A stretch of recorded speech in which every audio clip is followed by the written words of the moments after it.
is his name? Somebody can remember. Sorry, you put me on the spot. Lai Mohammed. Lai Mohammed. Yeah, Lai. We call him Lai because he likes Lai Mohammed. His name is Lai Mohammed and he lies. This is a minister of information that's supposed to be the head to tell the world that I can no longer handle this country. We need help from the international body. He lied about the Lekki massacre, that no one was killed. And the CNN come with proof, and what they did was they give CNN a sanction. Now, I'll come to Mazi, who's the article. What will you think that these medias have gotten from Nigerian government?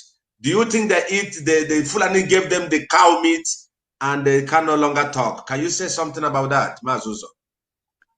Yeah, one thing that the world and people need to understand that is that Nigeria is just. I just want you to take your time and speak to people while I take my cold water to drink. I'm hearing you. Okay.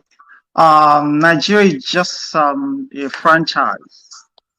This is a country meant to feed other nations. They created a company. The British created a company. The F there from France, that's sapping. The Americans are sapping.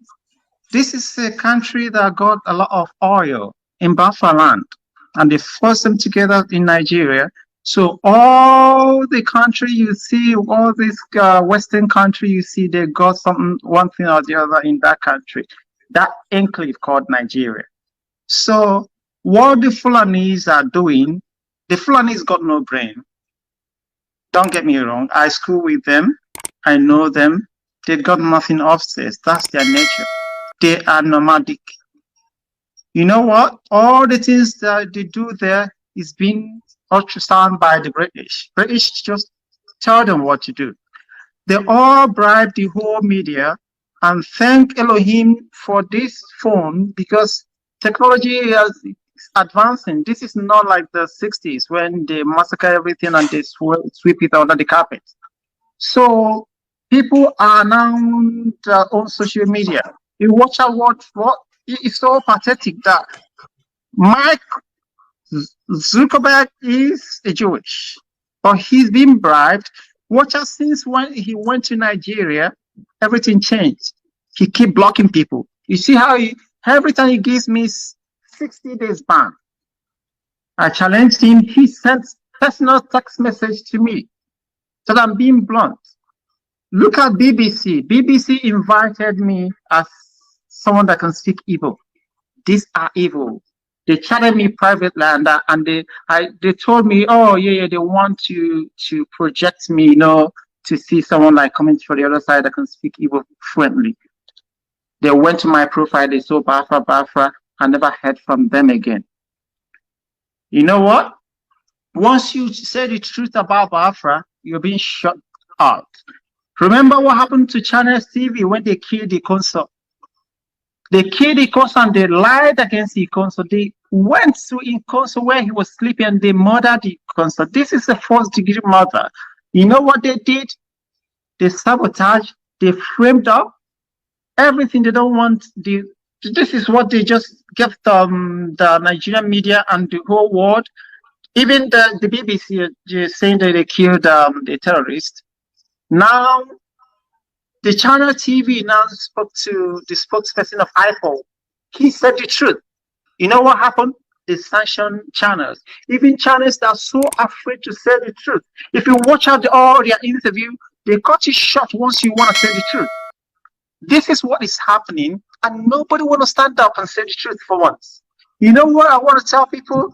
Even these social medias that are lying, they ain't gonna escape it. This is war.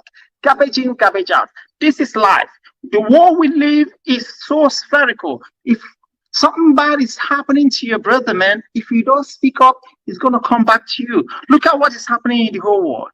People don't understand. I laugh at humanity because humanity are less than human. Even animals are better than us now. Animals, they care for their own. But now look at what human beings are doing to themselves. You know what? Even the Europeans, I write a lot of things to all this world media, but they don't want to say anything. But now it's going to happen. They don't know that once these people succeed in decimating Africa, it's going to come to them. Remember Mutalab. Mutalab is the Nigerian. What happened to him? He went to United States of America to detonate bomb. Why?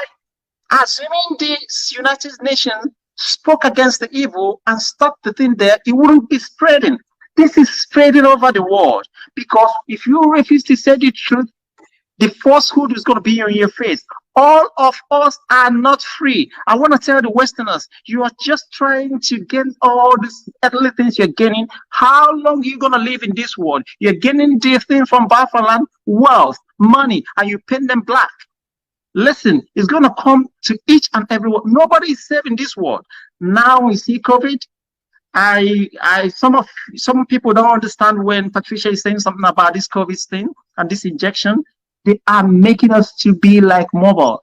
And once they inject you, they got your own data in their system. If you talk against the government, they just go, once you go like chips, once they inject you like that, you have a microorganism, which they call it high F2.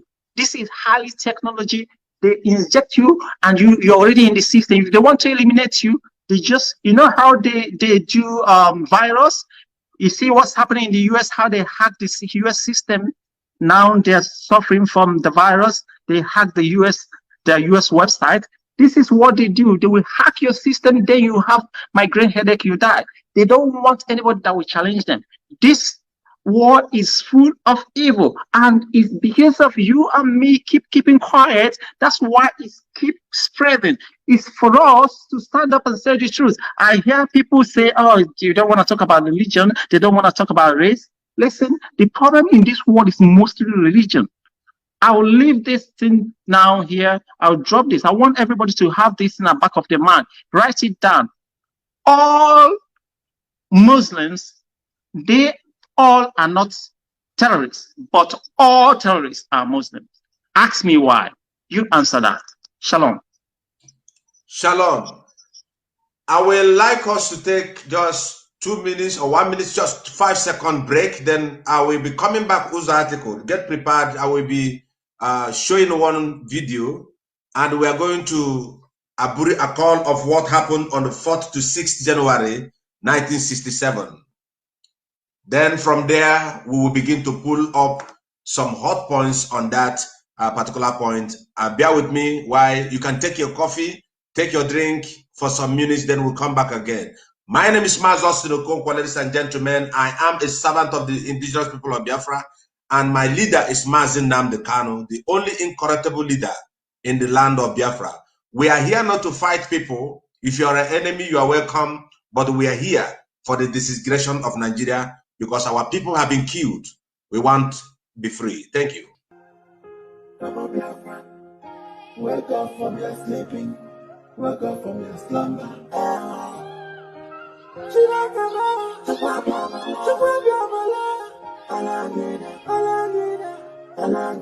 Land of rising sun.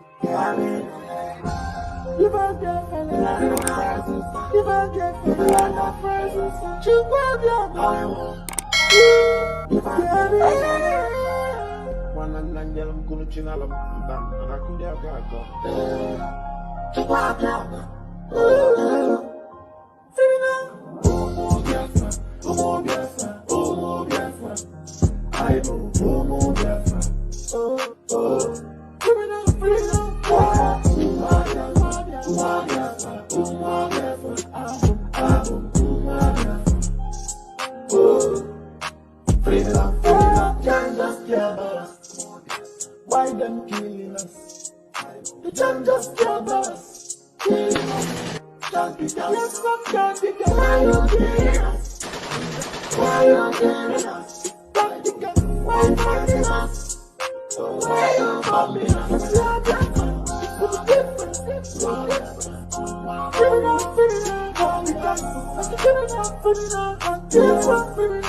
That is all we want. Biafra is all we want. All we want. Stop the bus. I can't stop. All we want is Biafra. Let me get up the bus. All we want is Biafra. Let me get up the bus. Biafra is all we want. All we want.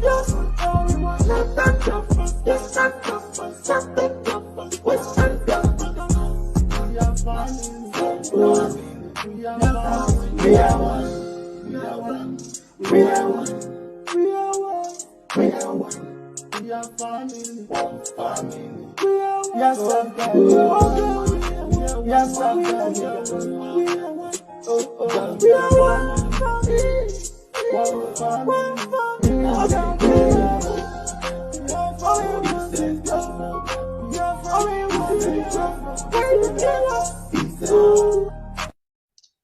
Yes, for sure, ladies and gentlemen, thanks for waiting. And for sure, all we want is Biafra, and we must get Biafra. Our leader Mazi the kanu used to say that Biafra or nothing, and he said one thing, unquote, we keep on fighting until one man left, one woman left, but in everything, we need Biafra. And the reason why we need Biafra is the Fulanis are terror. They want to take our land. In summary, Uzo article, I would like to come to you.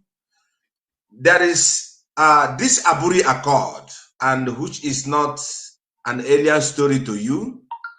Let me go a little bit to Aburi Accord about what lasted from 4th of January and to 6th of January 1967. It is very, very familiar to some of us. You know, the Nigerian government, they tried everything to hide the, I could say, the history about Aburi Accord from their students. No one in Nigeria was taught about what happened. What is the cause of Biafran war?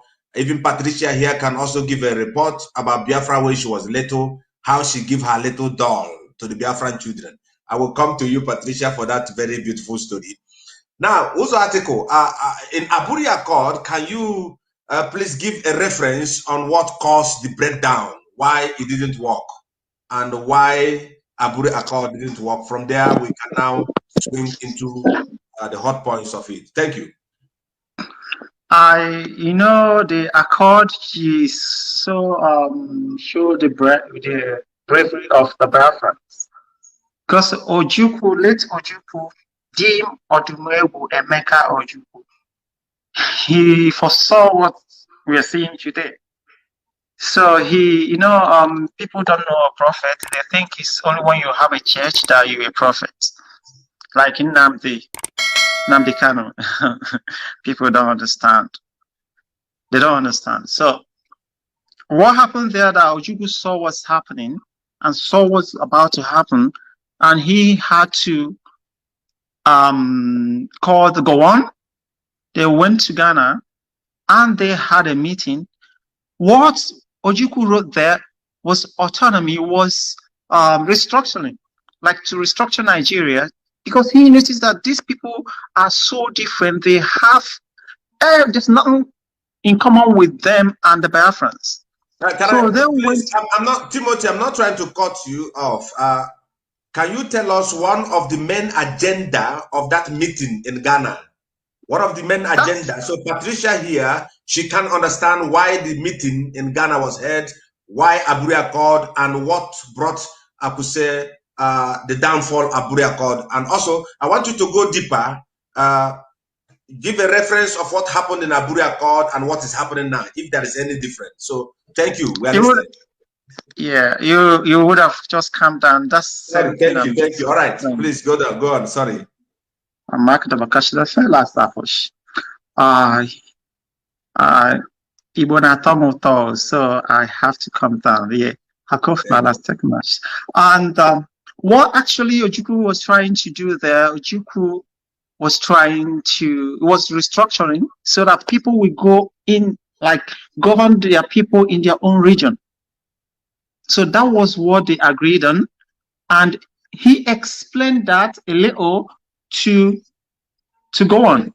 Gowon didn't understand, because Ojukwu knew that if he like explain it in reverse, that he's gonna say no. So he explained it that we're just gonna like govern ourselves, everything's gonna be okay for us, and Gowon signed it and they left. It was when they came back to Nigeria, then the British rang him, say, hey, do you know what this guy is doing? This guy is trying to dribble you. This is another system of them getting Biafra. They're trying to pull out so that you guys are going to get nothing from Biafra land. If they pull out, they're going to be the one in charge of their oil. So what are you doing? No, don't agree on that. Then Goans came out and said, no, that all the thing they did there was none and void. And this is a document signed and submitted. Everybody agreed on that. That thing, assuming that accord was implemented, Nigeria won't be like this today. Even this Oduduwa, Ariwa, everybody there would have been living a better life. It would have saved a lot of souls. But they deceived him because of what they gained. And mind you, the British doesn't like you either. They don't even like the Fulani either. What they care about is the oil, what they gain. We see the refinery in West London. You know what's happening over there? They will come to Biafra land, they will dig out the coal, the crude oil, they will go there, they will refine it, and they will sell it back to Nigeria, the finished product. Everything is so expensive in Nigeria. The pump price is being set over there. For you to win election in Nigeria, you must go to, what's that, in London there. You need to talk to them. They will install you there. You're already a president. Then they will come there. They do shamble election. You kill a lot of people. They don't care. Even if you kill everybody there, they don't care. They will bring you there. You watch out what's happening when Buhari was alive. He was governing you guys from the UK. Everything is happening from the UK. Even now, everything is happening. Watch out. The ambassador is, mind you, do you know the president of Nigeria? She is the president of Nigeria. See how she's hovering around. Death. Any state that woman went to, once she leaves the state, once she leaves, watch out, death. I don't lie. Anything I say happens, you see it. Anytime any state she visits, death. She visits East, death. She visits there, death. She visits Lagos, death. She was there in NSAS protest, death. And imagine the mainstream media show even the BBC showed the death, and United Nations of all people said that nobody died. This is to show you how evil this life is. So what they went to Abu Akon to do is just to divide the country systematically. That's what Ojukwu wants. Ojukwu doesn't want it to cause war. He wanted it to let everybody govern themselves. So the British now came and spoiled the mind of Gowon. And imagine Gowon is free. Gowon, before Ojukwu now announced Biafra, and they came and started killing Biafra. Mind you, people don't understand. People are saying Biafra war. There's nothing like Biafra war. Biafrans are busy defending themselves. These people brought the war to them, and they do that all the time. They bring the war to them, and they kill Biafra. Biafra started molding gun or made in Anambra because these guys are super talented. They were busy defending themselves. And mind you, Biafran didn't fight Nigeria. Biafrans fought the whole world. And why they lost the war, you know why? Because of one person. I'm sorry to say, the same name with Nnamdi Azikiwe, told the British that for you to get us, we love our children. If you start stabbing these people, stop the Irish people from sending food for us, that this guy is going to lose this election, this war. They stop the food, and they have something like kwashiorkor. They call it kwashiorkor there, malnutrition, and people start dying. The children start dying. Ojukwu cannot watch and see the Biafran children dying. He just needs to stop the whole thing. That was what happened. Nobody defeated Biafra. Biafra didn't fight Nigeria. Biafra didn't fight any war. They came to decimate Biafra. Biafra were just busy defending themselves. And this is what happened. And this is what is happening. See what Usman said, Usman Baba, the Inspector General of Police, we're going to bring war to them. The problem I have with Africans, they don't read. That's why you see them, they're lacking behind. Their mentality is waggled. Why? Because if you start reading, you open up your horizon. They don't read, they don't know anything. Look at the book. Nobody want to read. Nobody want to say anything. The Westerners tell you your history. That's why you are always down. Nobody's going to make you inferior without your concept. We need to wake up. We need to see. Look at the curriculum they bring to Africa.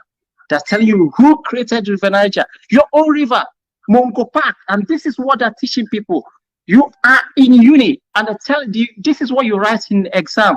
The river at your backyard, Mongo Park from England created your river. Oh, Kabokash. This is why I do too much. You. Shalom. Shalom, Mazu's article. If I leave you, the moment we talk about Biafra, the more angry we become. Now, let me thank you for, so from your statement, now, the whole people who don't know, because I knew that the whole international body are watching us, even the dead body of Buhari is watching. And we know that our enemies are watching, those who hate us are watching. But I give you a warning. My name is Mazi Okonkwo. When you come here and you commit nonsense, I'm going to block you. And when I block you, means I have blocked your job. So please be kind with us and stay quiet and listen to this program. I have very sensitive people on this platform. You must know that. These people you see, they're not Nigerians. Whose article is our half brother. He's fighting to restore Biafra. Susan Mount is here fighting to restore Biafra. Patricia is helping us.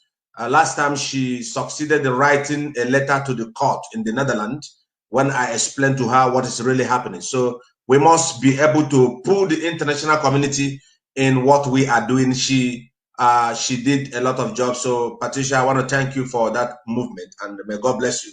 Today, people were going to thank you. Now, let's move forward. Like as I said before, the agenda of Aburi Accord, if we go to Wikipedia and to find out the main agenda of Aburi Accord, you can still find out that what Ojukwu was fighting for is to, I could say, to divide to bring peace to the regions. But the Katrina Lang, I think she was an incarnate or reincarnation of the one who was also there. It could be that Katrina Lang is an reincarnation of the girlfriend of Lord Lugard, who was drinking alcohol and created Nigeria on that process. So that is exactly what happened. I'm a spiritual and a satirical man by the help of Patricia. The world must know that. Now, let's go forward to hit the point. The point is Aburi Accord is repeating himself. The agenda, the failed agenda of Aburi Accord is repeating themselves, and they're killing everybody, massacring us because we have oil. Now, I want to bring this question to Patricia. Patricia, please, you are going to have 2 minutes. 2 minutes to spread yourself like an ego. Tell me, in a country where the Commissioner of Police or IGP or Police, Inspector General of Police can give a command to every policeman and army, said, everyone you see on the street talking about Biafra, shoot him. It doesn't matter pregnant woman. It doesn't matter blind people. It doesn't matter whosoever. This is the message and the breaking news of 2 or 3 days ago. A single policeman, said, kill anybody on the street in Biafra land. Anyone who comes out with flag without a gun, kill that individual. Both pregnant women and blind people. In Netherlands, what state or what number of crime from your constitution can you give to such a person? Thank you, Patricia. Yes. It's absolutely impossible. In the Netherlands? Yeah. Okay. Now, take it over. 5 seconds.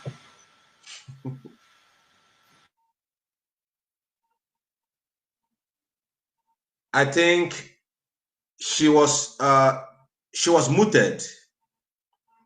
No, but I don't know what to say more about it. It's impossible because yeah, everything is possible, of course, but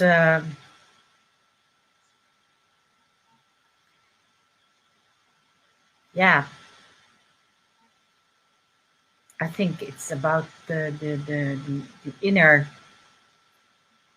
power or inner dignity we somehow could have built up, that this is impossible. So But it could also be another reason. Now it is like, okay, if somebody wants to fight for Biafra, then just make it completely impossible. But we are also busy here in, if you don't inject, then you are causing a terrible disease to others. This is the same kind of impossible thing. And if that will be continued, then you can also say, well, then we have to prison or to take everybody who doesn't want to a camp and get rid of them, or this is now, it's not yet here, but this could also come here. So let me chip in. You mean it is also going to come in the Netherlands that people can be forced to do what they don't want to do? Yes, because of what I still see is that this has been prepared for more than 200 years. What's going on now? And of course, Igbo land, the Igbos, what has happened there, what is going on there is also very long.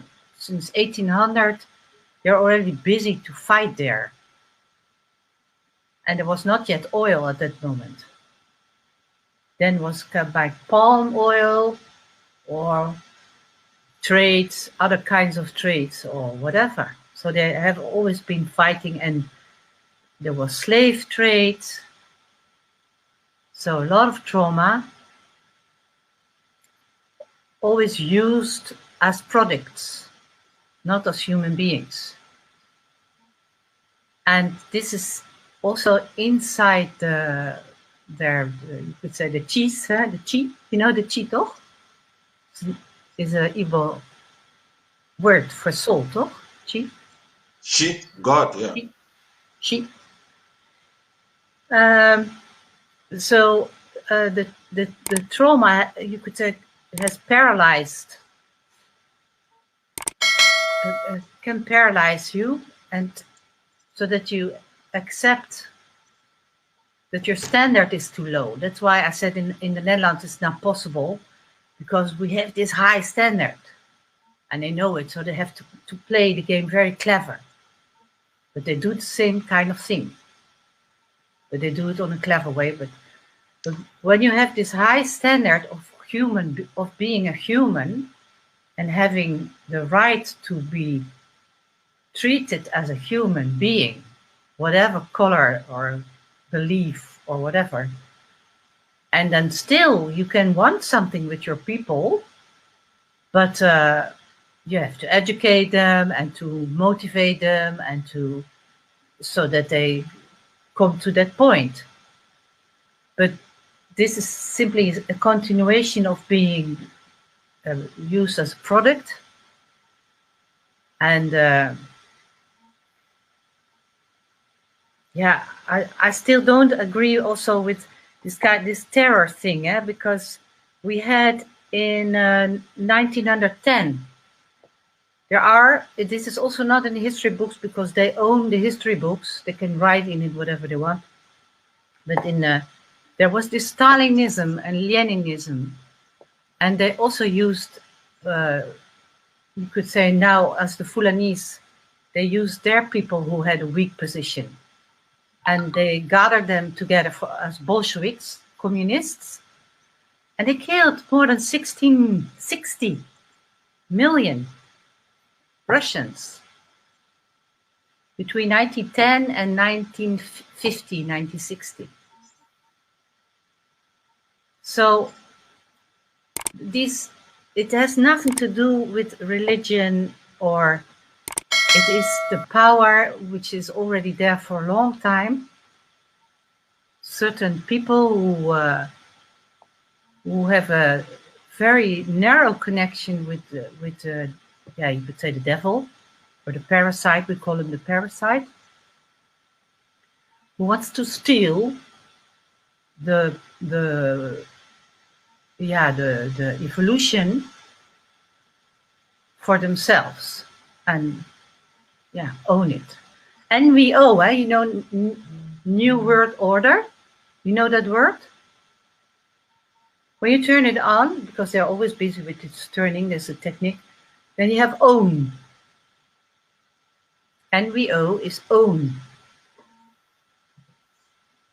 So they use everybody, any kind of group or sick person or sick group or hot group or traumatized group.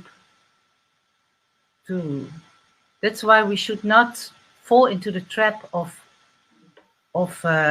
allowing our minds to hold too much on the culture or the religion or whatever. It's about demons and inhumanity, and every human still has this divine recognition. So I don't think that the Fulanis have it. Go on. Yeah, they have it, but they yeah.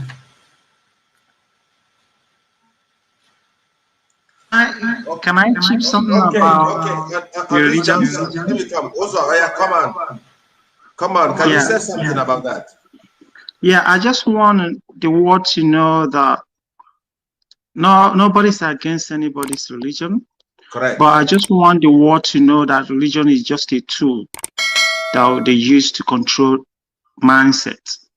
And mind you, the easiest way to get each and every one of us is through belief. Once you got people's belief system, you've got their lifestyle, you've got even culture, race doesn't matter. The main thing is religion. Watch out my region. Have you accessed what's happening in Middle East? This is the most dangerous place to live in. Why? Because of religion. Okay, people say that it's not about religion. Where is Shaibu?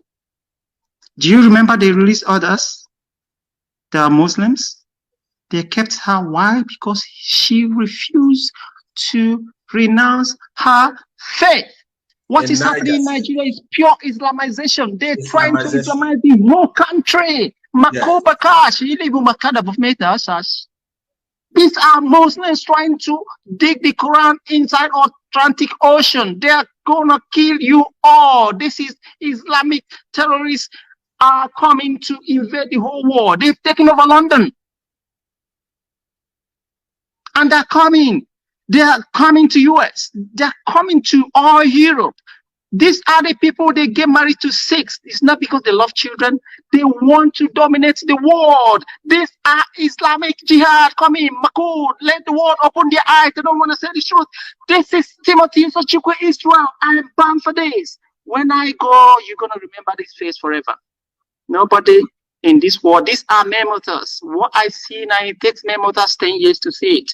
This is pure Islamized of this world. They're coming. These people are evil.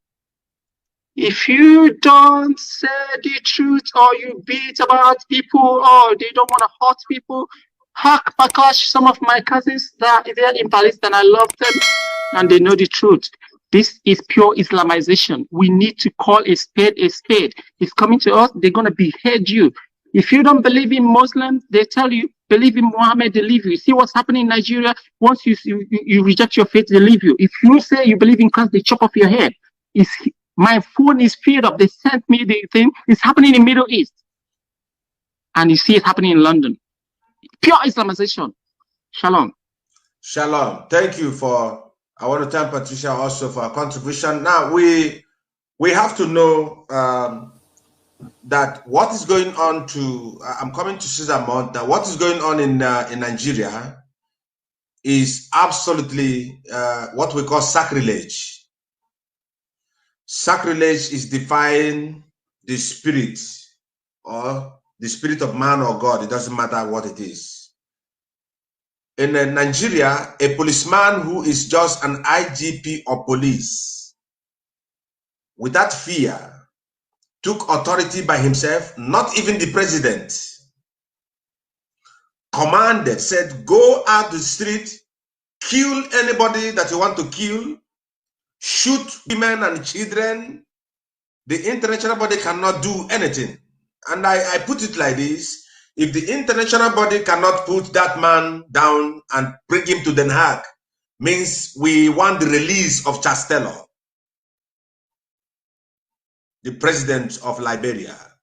If Buhari is not brought to international court, we demand the release of Chastello, because the genocide that is going on in Nigeria is exceedingly above.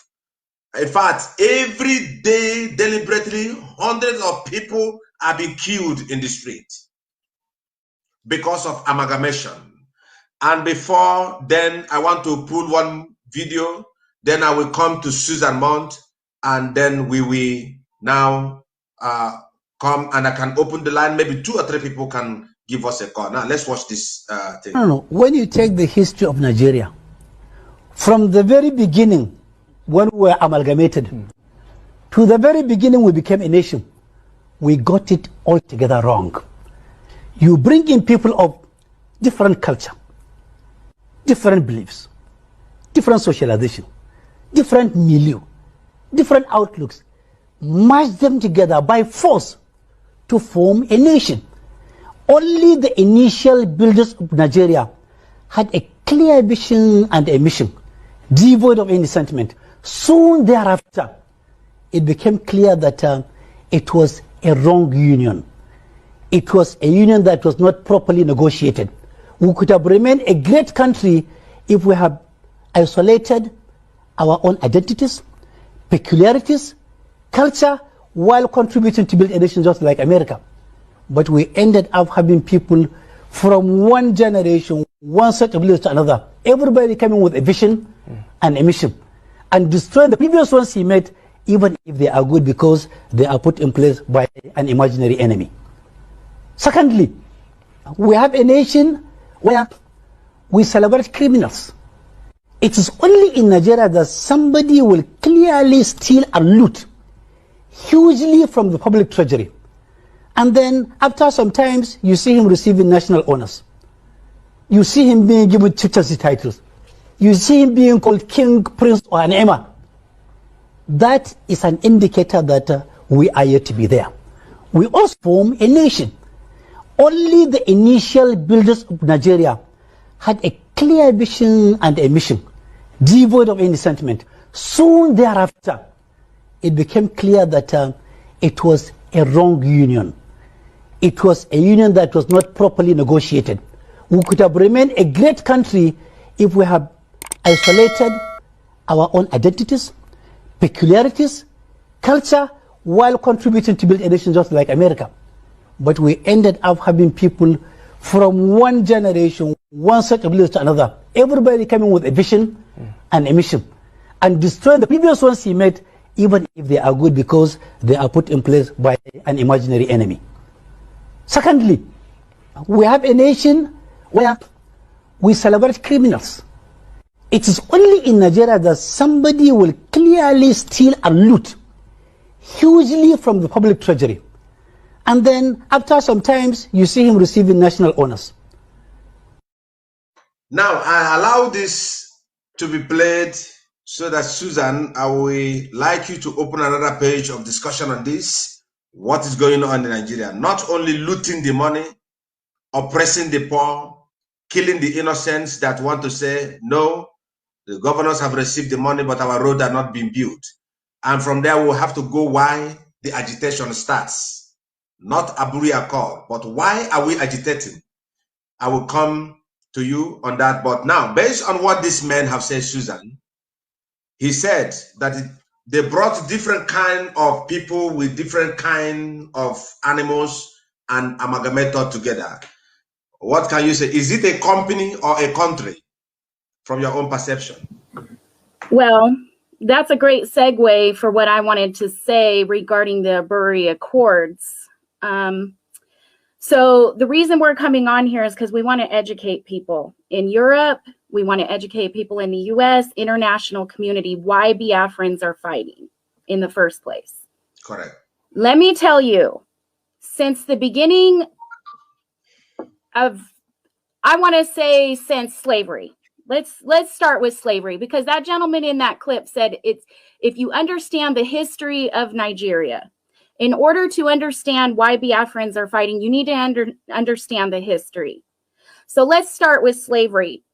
The reason I studied Islam and terrorists in the beginning was I wanted to know why mass numbers of Africans, not just in Nigeria, but other African countries, were migrating to Europe and crossing Libya, a very dangerous country, because we all know what happens in Libya, crossing the Mediterranean, risking their life to end up in Europe. Okay? Now let's get back to Biafran. During slavery, obviously slavery did not just start with the European and US slavery. If you study Islam, you will see that Islamic jihadis had African slaves 700 years before the European and American slavery. Okay, so I want to make that known. So if you don't believe me, study the history of Islam.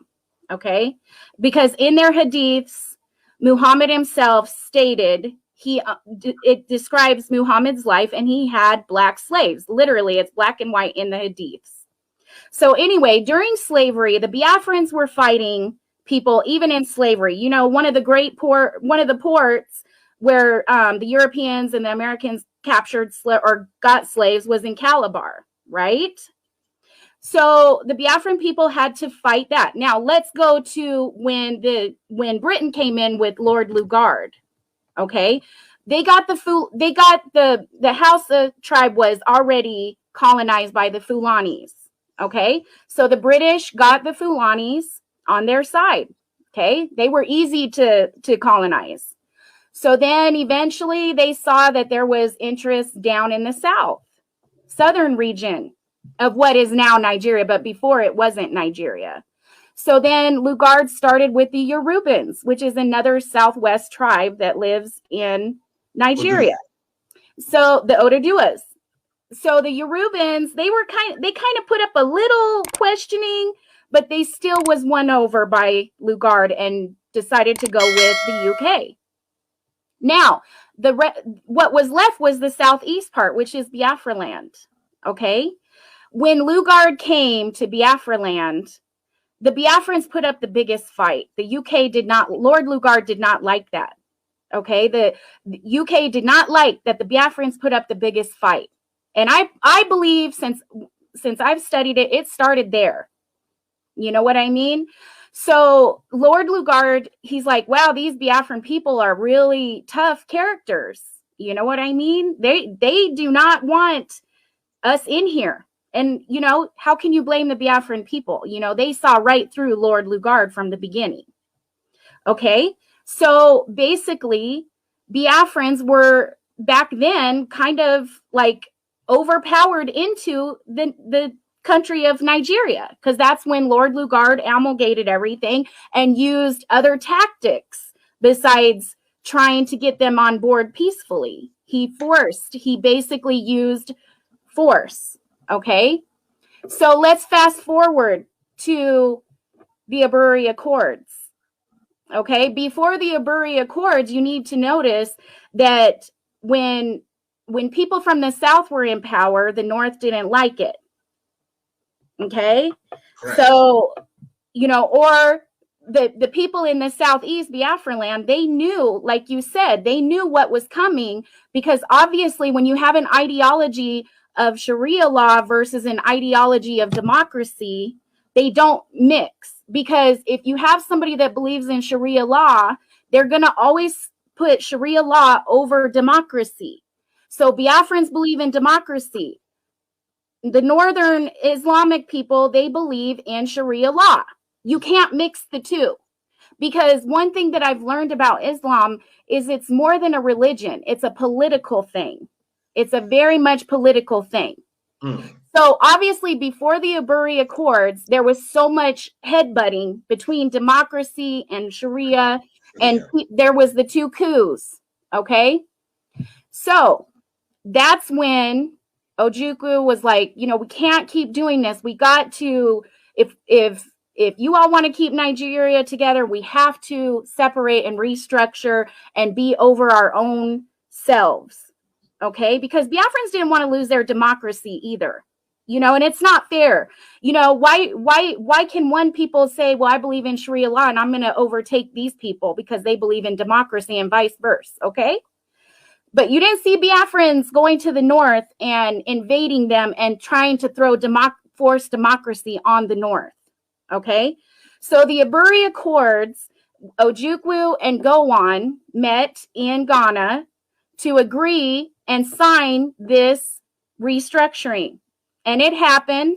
And I still love watching that video of Ojukwu because I know when he was sipping and eating, he was kind of looking around at each other, at everybody, and like, okay, do I trust these people? But he went ahead with it and gave them the benefit of the doubt. Well, then when it came back time to come back home and you know, restructure, then they totally went back on everything. That's when Ojukwu was like, no, we are going to declare Biafra and we are going to fight for it because this is not right. And, you know, you got to understand they have been marginalized. The North was more populated, I believe, at the time. Correct me if I'm wrong. But, you know, the voting would not be fair. You know, one Nigeria at the time. You know what I mean?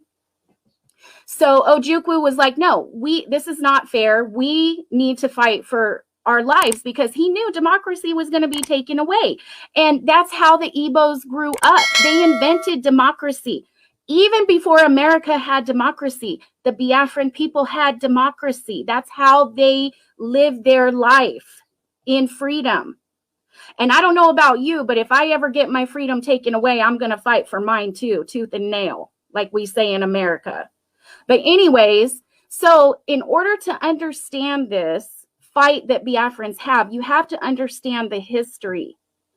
So this is why I say it's not about religion. And it is kind of about religion because if you want to consider Islam a religion, then they're the ones that are causing all the issues. Because why not restructure? You can have your own Islamic faith, Sharia law over your own country in the north, like it was before it was thrown together, like Lord Lugard.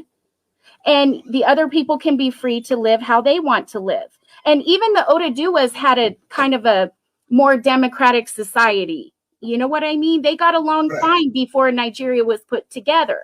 Yes. So, yes, I believe that you have to know the history of the Aburi Accord to understand why the Biafrans are fighting. Now, let's fast forward to today. The government, okay? Number one, where, you know, people, I always ask people, is Nigeria an Islamic country or is Nigeria a Christian country? And people are like, well, you can't say, or most people say Islamic. Well, to me, over 50% of the population is Christian as well, or non-believers of Islam. Not, you know, they're not Christian and they're not Islam. They're more traditionalists. So why are the people that are in power that believe in Sharia law, that will always put Sharia law over democracy, why are they allowed to do things without the people? They constantly, the voting is rigged. The Constitution of Nigeria, which you know has recently been in question because they add things to the Constitution under the people's noses without them knowing, and then they put it into law. They are putting Islamic extremists and supposed repentant Boko Haram in high positions, in government positions, using nepotism, hiring their own people to be in high government positions and high military and high police positions. And there is proof of this.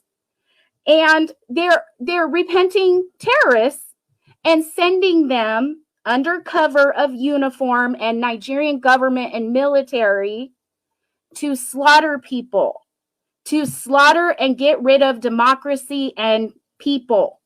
They do not want that. Now, I want to make a point about Boko Haram because I studied Boko Haram. When Boko Haram leading, you know, it wasn't invented by Shekau. You know, it was invented by somebody else. Yes, yeah. Well, it progressed with Shakal kind of taking over. And who did Shakal, who was his person that he looked up to the most? Does anybody know on this panel? He looked up to al-Baghdadi. If you study Shakal, he looked up to al-Baghdadi, which is an Iraqi citizen. And he was the leader of a caliphate, of a terrorist caliphate, of ISIL, whatever you want to call them. So this is more deeply rooted than just some terroristic group called Boko Haram that started themselves. They are actually deep rooted in Islamic terrorists from the Middle East. There's actually Middle Eastern people buying up infrastructure in Nigeria. And they have gone on record saying that they will take over Africa first, then move to Europe.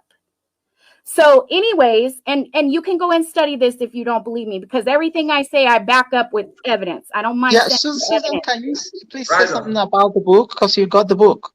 Yes.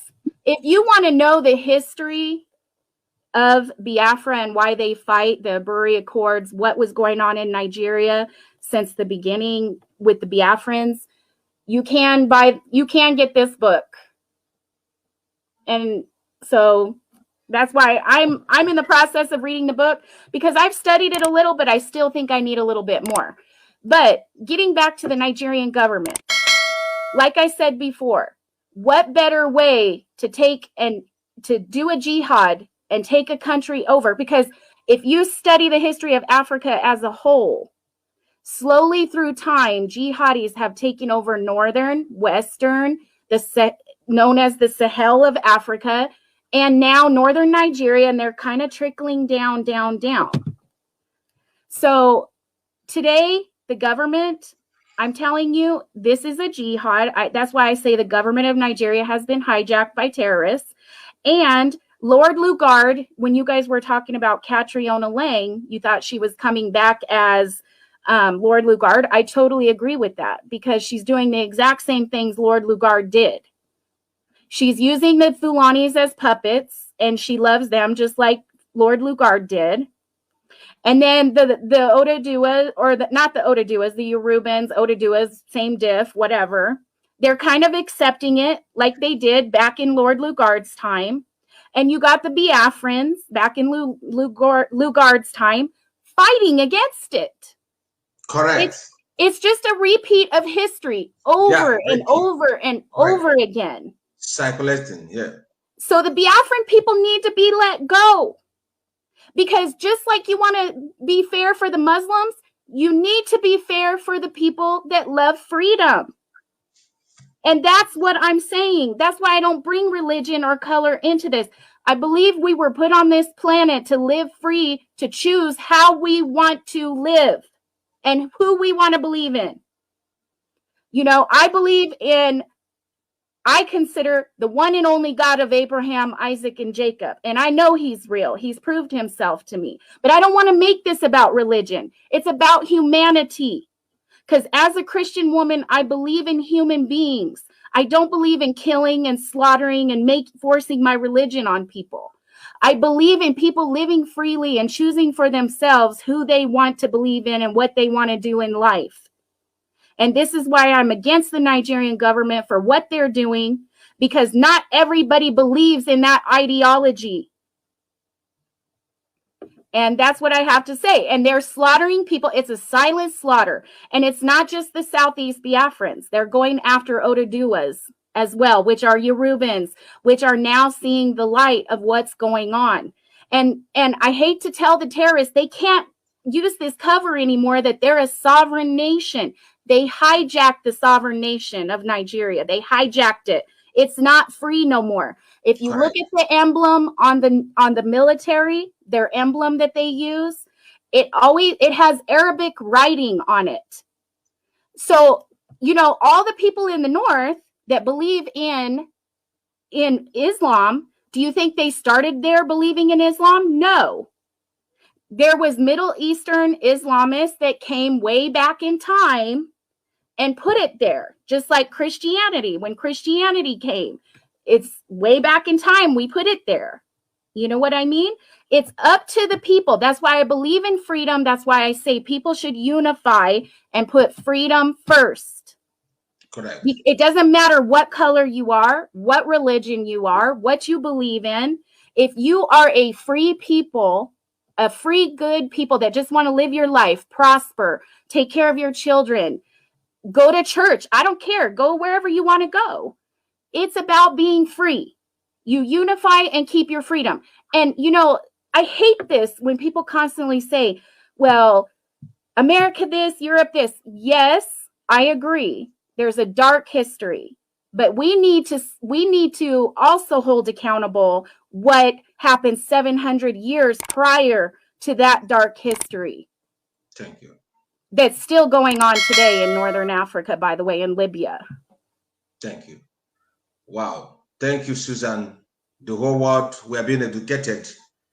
You know, this program is one of the most powerful programs. We have almost 310 people live with us. So we are not only 4 people on this platform. We have 311 people watching us right away. And let me come to the spiritual part of this program. Now we're going deeper. And the line is open. The number you can call, I need about 2-3 people, maximum 3 people, to throw their questions. And if you want to call, you will ask your question in a space of 1 minute. 1 minute where you cannot finish your sentences, then I will log you out. Before then, let me go to Patricia. Patricia, I know you have been a very spiritual person, very kind and very straight and very clear. Everything that you want to talk about. Now, what about the killings, manslaughter, killings of people, innocent children by the military of Nigeria? And this so-called military, the Nigerian army, are the same kind of people. Because when Nigeria is an institution that is ruled by one particular people, Fulani, and of course there was one music, Mazi also article sent it to me, that music, who is in the hellfire, Fulani, who is the military of petroleum, Fulani, who is in charge of rice and beans, Fulani, who is in the gate of a demon, Fulani, in the geographically located country called Nigeria. Fulanis are in every institution. They rule the nation. And they decided, because they rule the country, to kill anybody they want to kill. Now, what can you talk about the killings that are going on? The blood shed. Can the universe still retain this country called Nigeria by the excess killing? Patricia. Oh my God.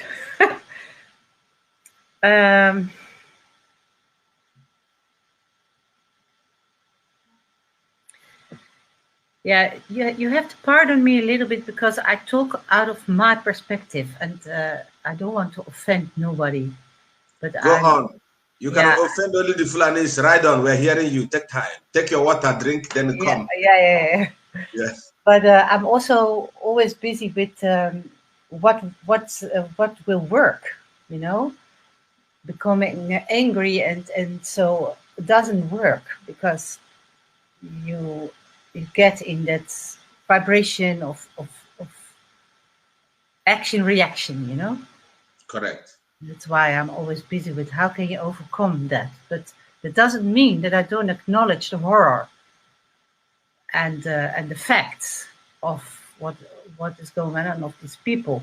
What I see is that you could say that the puppet players behind the scenes, they allow this and they promote this, they use this everywhere also, but in a horrible way in Nigeria. And they've done that constantly because Arab, for example, I went into that history also, was a lot of science comes from the Arab universities of, I think, 1200, 1300. So it was a high evaluating society. But end 1800, these parasites, I call them parasites, they wanted to have Arab, so they put their own people, which was a family, Saud. And this family, Saud, got all the money and the power and the weapons to kill everybody intelligent and who was obstructing their power. They were allowed to kill them out and to push them out of the country. Now it's called Saudi Arabia. It's a family, and it was of origin. It was a Turkish family. I mean, Turkish is also a wrong word because the whole area, from Turkey to China, they were called Turks in the long time ago, and Mongols. Now we know Mongols only as a little tribe far away, but they went also into Arabia, and they have a horrible kind of Islam. That's Wahhabi Islam. It's called Wahhabs, I think. Wahhabism. Very aggressive, and you cannot. I mean, freedom. When you don't have freedom, when you are put into fear, then you only develop your lower being, you could say, and you cannot develop a beautiful mind, a sound mind, not at all. You just stay in a low, dark area of fear and trying to survive, etc. So spiritually, we all know, of course, what is good. Freedom is the best for spiritual development. Correct. But these powers that be, these parasites, they have molded religions into something false, which means that there is one, and I want to use these words of Igbo because they're very beautiful, as far as I understand them. You have the human body, which has a mind and an emotional part and a physical part, 3 instruments. And you have the higher self, or the chi. We call it also the soul. God, yeah. It's chi. Chi. Yeah, chi. There is a statue of Igbos. I have it on my computer, and it's a head of wood, and there is a seat on the head with 4 pillars, kind of couch, and in the couch is a little puppet, and it is called in the Igbo tradition. It's called the chi, and that's your higher self, or you could say your soul, the traveler. You're a prisoner in your body, but your other part, your spiritual part, can travel. In the night, for example, when you dream, it can solve what you have experienced during the day, but it can also download, you could say, from the creational field what you want. So this is an exchange, you could say, and this creational field, I think, is what you call Chukwu, God, or the creator. And in other religions, it has other names, but it is all about the creational, or the creator. And the symbol in several religions, but also in Judaism and in Islam also, is the black box, the Kaaba.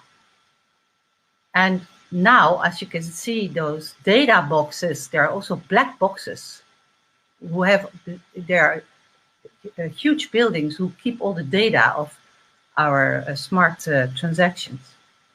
So this box is a kind of creating law field with frequencies, with codes, with everything has a code, everything has a frequency, and everything can be traced as a frequency or as a pattern, a blueprint.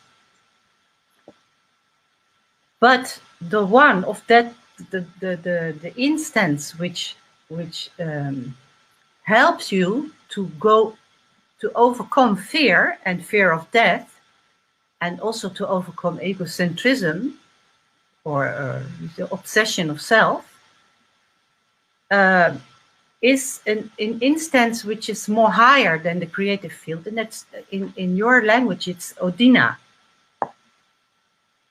The Odina is the consciousness, and everybody has this. This is a universal law. What I'm describing now, this the physical body. Is it right when I say? I want you to connect it on what is happening right now and how.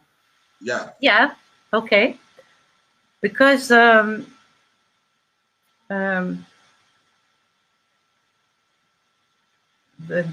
power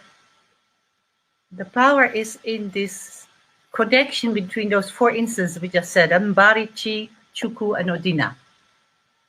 Which means that if you really, on a daily basis, create what you want in your spirit and in your mind, but also in your actions and in your bodily feeling, which means peace and joy and happiness and zeg je dat? Health and dignity, these human qualities.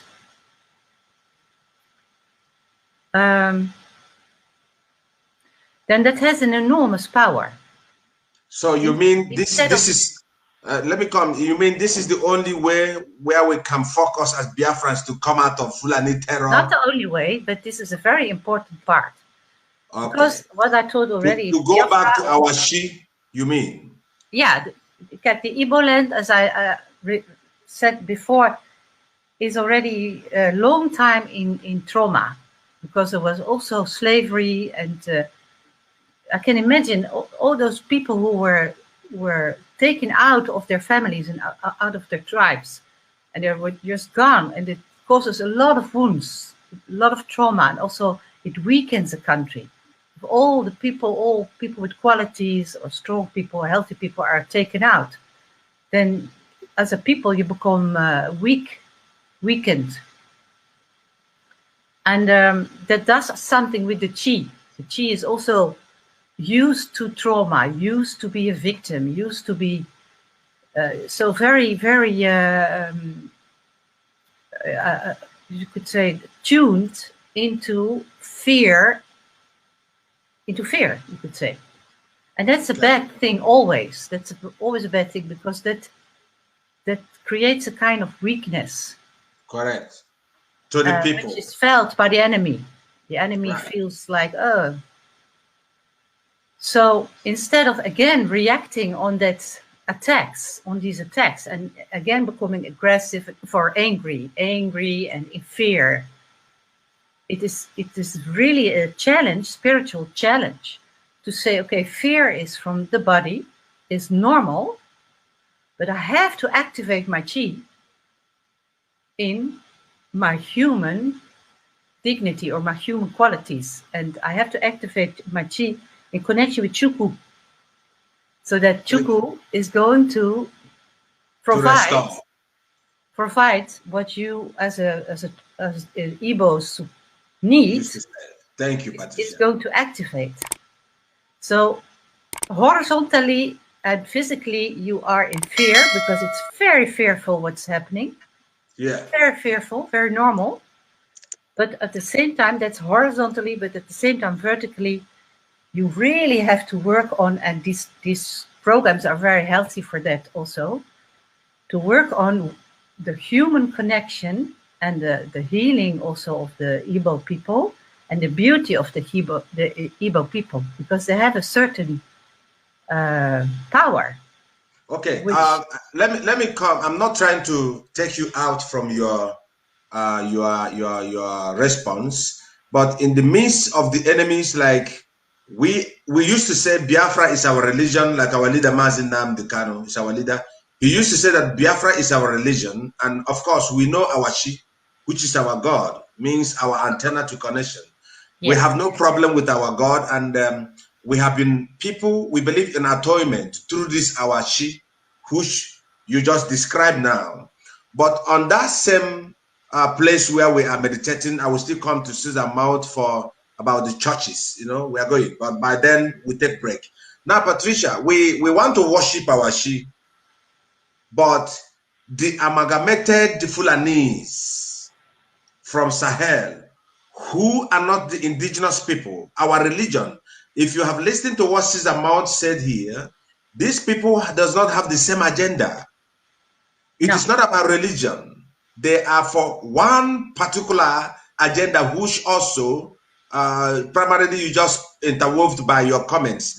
They're coming to Islamize us, to Fulanize us. You have to, we cut off your hands when you make a mistake. Then how can the people of Biafra focus on this, their chi? That's why we are fighting to separate so that we can worship our God, as our leader, Mazi Nnamdi Kanu, always regularly said. So with this disturbation of the Fulani raping our mothers of 85 years, they don't care how old. They sleep with a cow, these Fulanis. They kill, they destroy. So now, my question is this: how can we, the second question I want to ask you, how can we now reach the international body? How can we reach the United Nations to take us out of this particular Fulani agenda so that we can worship our sheep, which is our God? No, you have to do it both, both at the same time. Right. Taking care of this good atonement so that you're very spiritually very strong atoned and not constantly in this fear and in this anger. That is one thing. And the other thing is the practical way. And that is part is to fight and to really be strong together. So create a strong connectedness. And on the other hand, there are institutions like we have this International Court of Justice in The Hague.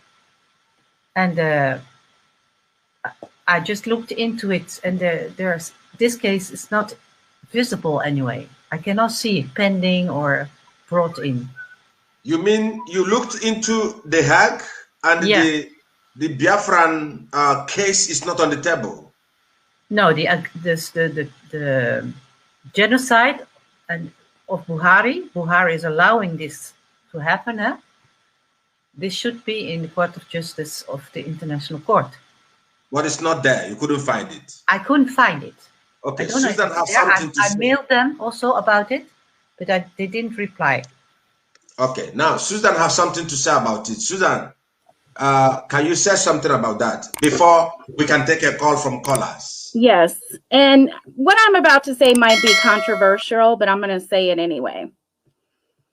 From my understanding, Nnamdi Kanu has gone before the United Nations. He said it. He has called out to the ICC, which I think the ICC has compromised themselves, and that's probably going to be something controversial that I'm saying, but who oversees the ICC? You know what I mean? And are they going to go after good freedom-loving people, or are they going to strictly go after the terrorists? That's what I want to know. Because our President Trump, he did not go along with the ICC just for the reason that the U.S., we signed on to it, but we didn't radicalize. We didn't radicalize it because he was in fear that they would they would be compromised and accuse innocent Americans of things like the Nigerian government is doing right now to the Biafrans. You know, the IPOB who protest peacefully with no weapons. They don't go and steal, rape, rob, kill, but yet the Nigerian military is sending soldiers in uniform to shoot them on sight.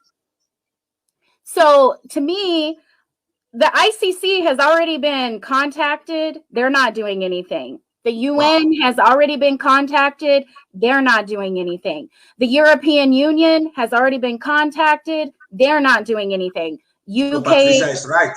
UK has been contacted. They're not doing anything. United States of America, as much as I hate to say it, we've been contacted. And yes, our politicians are talking about it and condemning it at times. but we haven't done anything. So to me, it's a spiritual, this goes back to a spiritual warfare fight.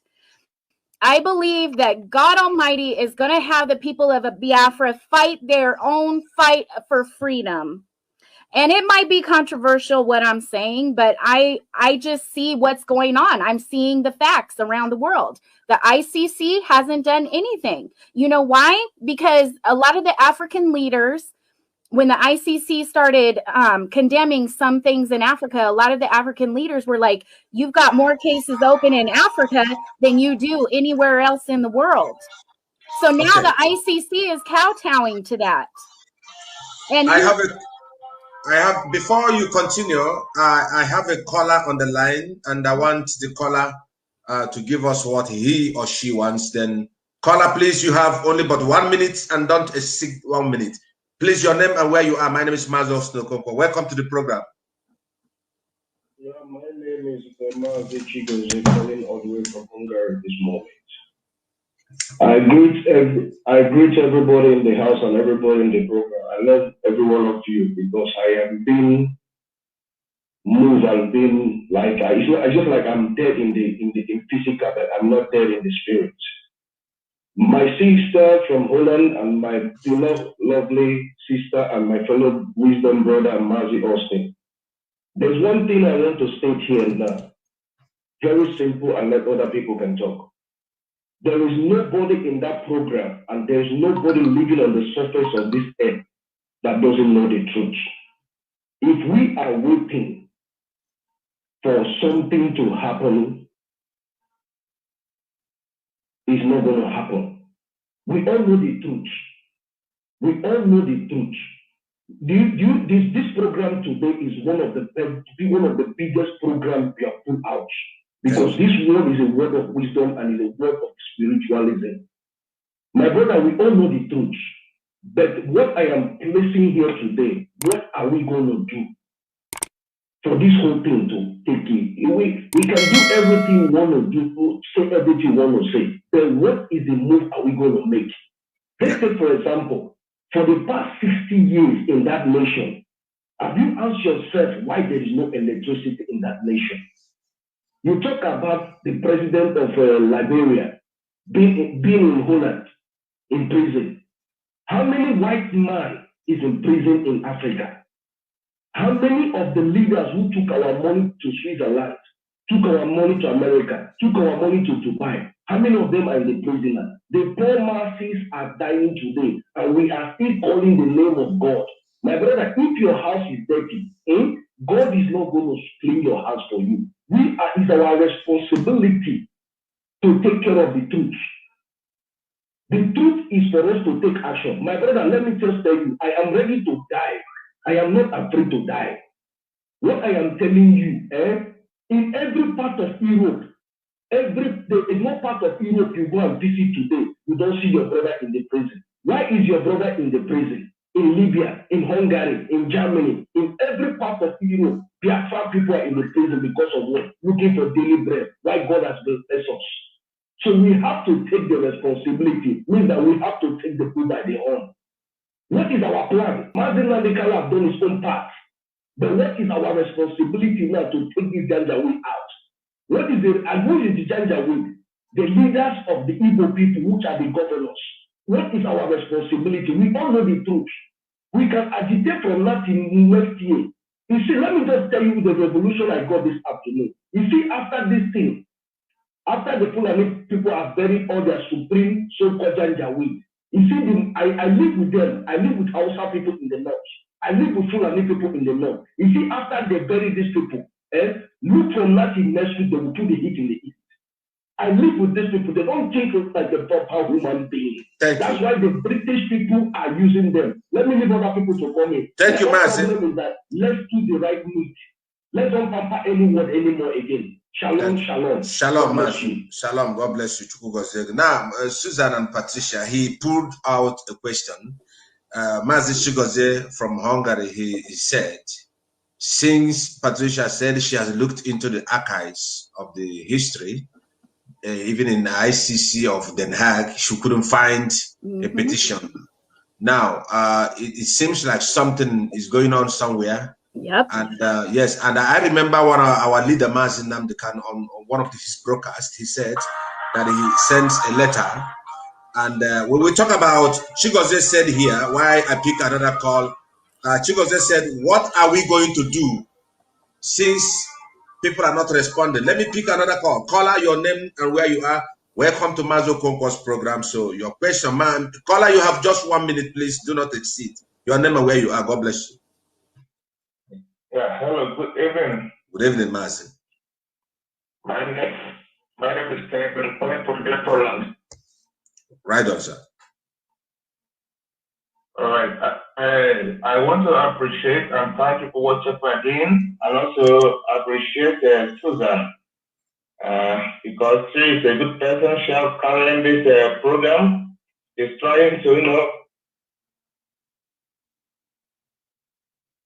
I think he's calling from Animal Kingdom, so it's always like that.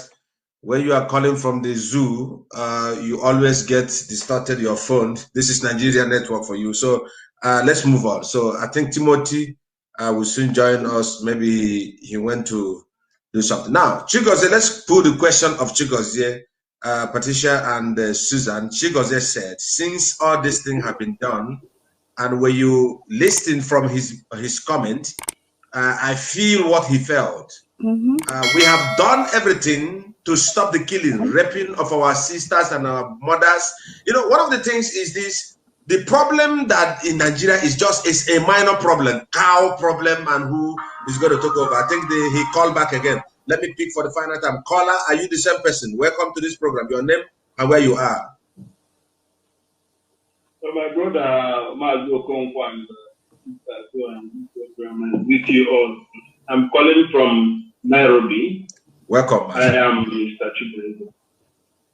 So, in regards to what you are discussing, actually, I was just listening to this guy called Nnamdi, and he was there misleading people. You know, I like when you want to tell a story, you start from where it all started. Correct. You will tell people that Oduduwa people are doing rally and nobody is killing them. And this same thing these people did is what we did, started from 1999. We did consultations, we did rally, and then, mind you, those days there wasn't internet. Now I can speak to you from the comfort of my bedroom.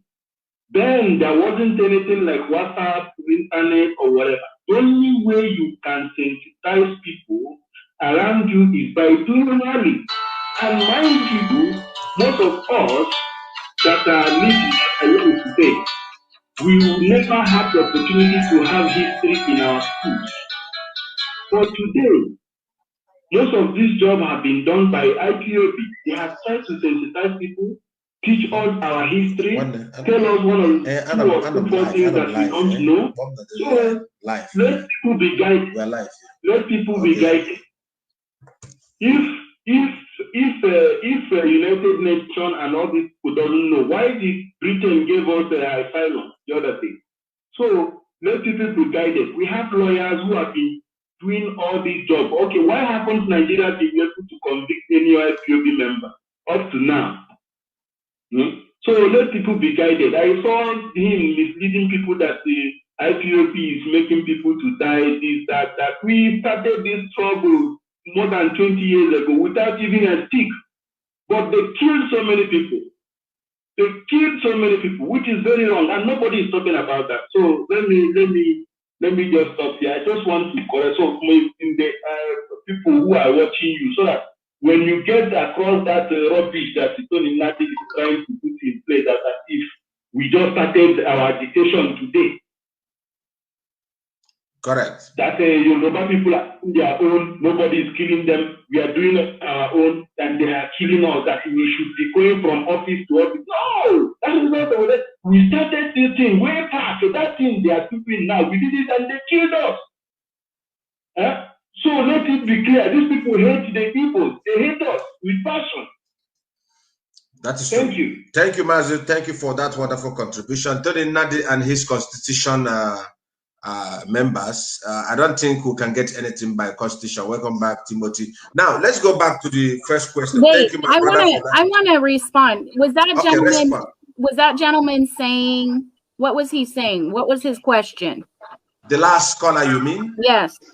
Now, he was talking about the constitution, the 1999 constitution, because we have different kinds of agitators on the breakup of Nigeria. Right. So, yeah, we have Dr. Tony Nnamdi, who said with his Ninas, right? That is Ninas, who said that when the constitution be reviewed, which is the 1999 constitution, they think that it's going to be okay. But I don't think that Fulanis understand. No. Can I say something on that? I know who. Paula, please go down online. All right. Right okay. on. So obviously, go down, Mazi. Okay, obviously, Nigeria government has been hijacked by terrorists and sponsors of terrorists. Many kinds. So who in their right mind would think that they would negotiate a constitution for people to be free when the terrorists want you off of the map? That's so outrageous to me. And I want to say something. The U.S., we're free. Right now we're free, but our freedom could be, it could be threatened. But right now we're free. But look how many wars and men died throughout the years so that we can remain free. It's just, it's troubling, and it makes me wonder, what are you reasoning when you think that a terrorist is going to compromise with you? They don't care. And if they do, it's going to be fake for now till they can get you as their little puppet. And then when they come in to strike, then you'll be caught off guard and surprised. They're not.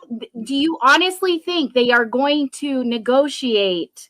They're never going to negotiate with us. Now, I have another caller, Susan, before we continue. Caller on the line, thank you for waiting. Caller, your name and where you are. Please be speed, and let's go forward to the next items. Your name.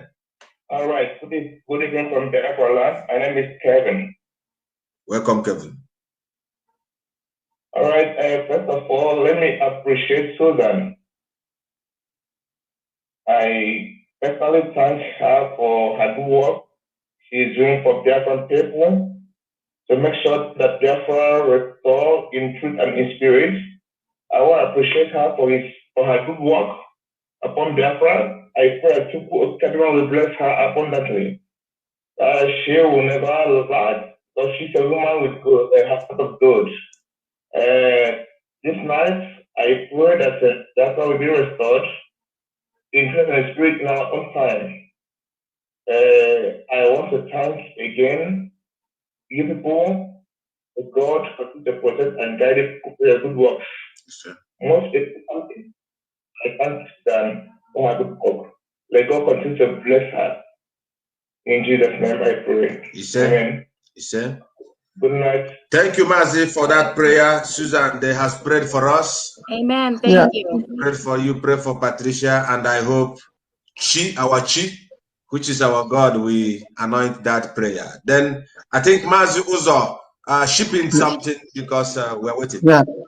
Yeah, I just want to chip in last thing because I need to go, because you guys are cheating me, because this is midnight here. We started like 2 a.m. here.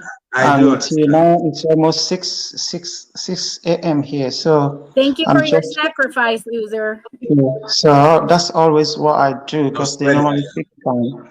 Yeah, it doesn't suit me, but I have to do this because we are serving humanity.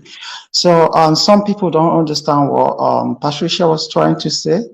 There's something we call costume culture, like something like you see them here, they do across the globe, they do Halloween. That's an evil thing, but the thing but the thing in can you move? Let me just conclude because I need to go, okay? So, but the thing is that they lied to, this is the costume, like the masquerade they used to play in Biafra land, and this is what the Europeans came and they told you they're all evil. They tell you that they deceive you and they told you that you need to be born again for you to inherit the kingdom of God. You know what being born again is? For you to be infants. So that's why they always want you to be infant. They don't want you to develop mentally. Listen, you need to pray, you need to understand, you need to worship God direct. Nobody is telling you about your religion and anything, but this is the time for us to know the truth. If you know the truth, the land will start speaking again. Because some of these people, some of these things we, our friends, do in Jerusalem, if you commit evil against your brother, man, the land will kill you. Some people understand what I mean, but now it doesn't work because the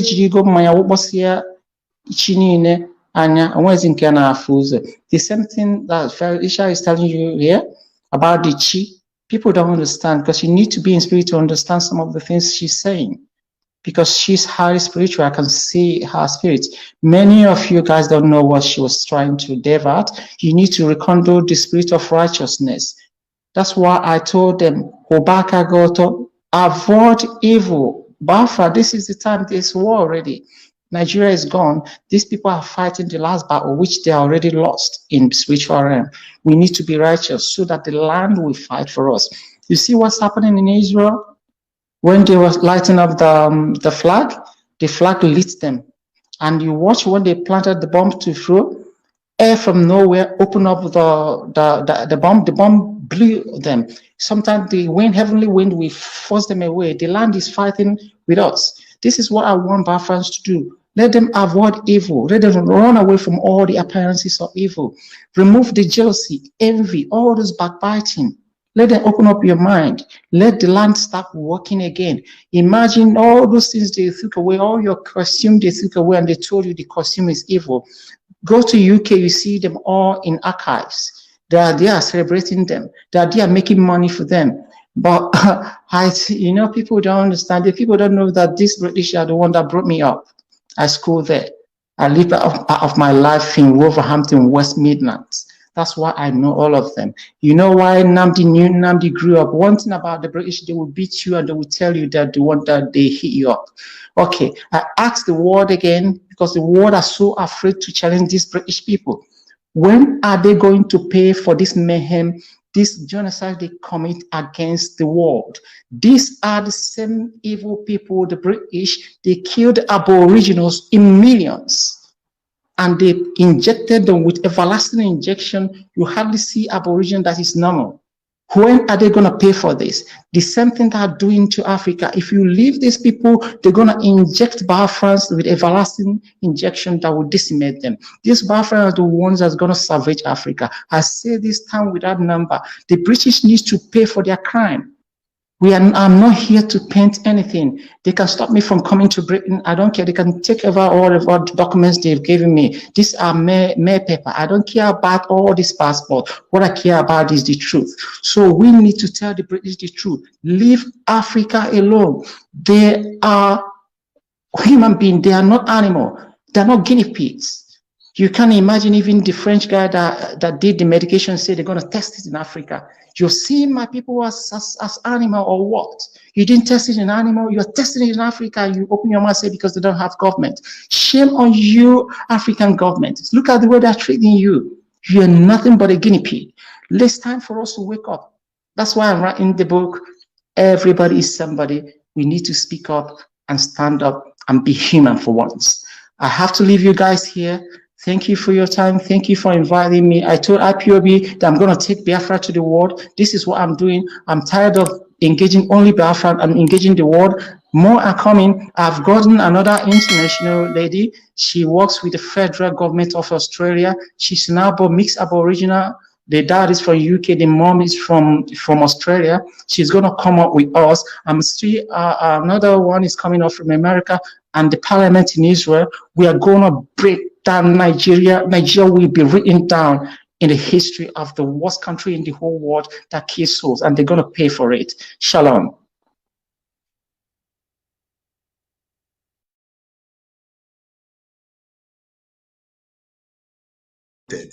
I am muted. Please, thank you, Uzo Ateko, for your being here. I have a caller. This is the last call. Then I'm going to seize the telephone. Then we'll begin to round up for the program. The caller from the USA, your name and where you are. Welcome to Mazi Okonkwo's platform. Yeah, this is Edo Rivers. I'm calling from South Carolina here. I'm going to make it very short. Thank you. I want to thank you guys for the opportunity and what you guys are talking about. This is very, very important. I wanted to thank the two ladies there. Susan, I don't know the other lady's name. Patricia. Patricia. I think they bring, Patricia, thank you very much for bringing the spiritual perspective to it. And Susan, thank you very much for bringing the awareness. We're taking everybody back to the genesis of the problem. You talked about the slavery. Most slaves that came here, I'm in South Carolina, as you guys well know, they're from our territory. They're from Igbo land. That's where the word ebony came from. So I wanted to let everybody know that we've done everything we could do. We love freedom. We want to do things on our own. We don't want nobody to impose anything on us. The British saw that. And that's the same problem we are suffering today. And if we can take the advice of these two ladies, Patricia talked about the spiritual self, being aware of the I. When people say me, myself alone, or I and, they're referring to that part of you that is not physical. I is very powerful. We need to connect to that. It seems like we've forgotten all of that about our ancestors and what they did. We have to stay on righteousness, keep our hands from wickedness, and try to practice what is righteous, and try to do to others like we would like them to do unto us. It is very clear that the power that is does not want the Biafra. The Biafrans are going to emerge. But we have to do things in a smart way, smart, intelligent way. We have to associate ourselves with people like Susan, Patricia, people who understand what the Biafra is all about, what the evil people are really. That these are peace-loving people that solves problems. So that's what I wanted to say, that we have to take the advice of these two wonderful ladies here. One is from Europe, the other is from America. So I'm just saying, they know what they're talking about. Thank you all. Thank you. Wonderful, my brother. Thank you for your patience. I appreciate and I would like to have you. You know, we need people like you who talk sense. Thank you, my brother, for your wonderful contribution. I don't take it for granted. The reason why I bring Patricia on this platform, because I knew her. Patricia, please, can you tell me the story about your little doll, 1960, 162, about how you give your last puppet to the Biafran kids? Do you remember the story? Yeah, I was I think 5 or 6 years old, and then I was in the nursery school next to the church during the Biafran War.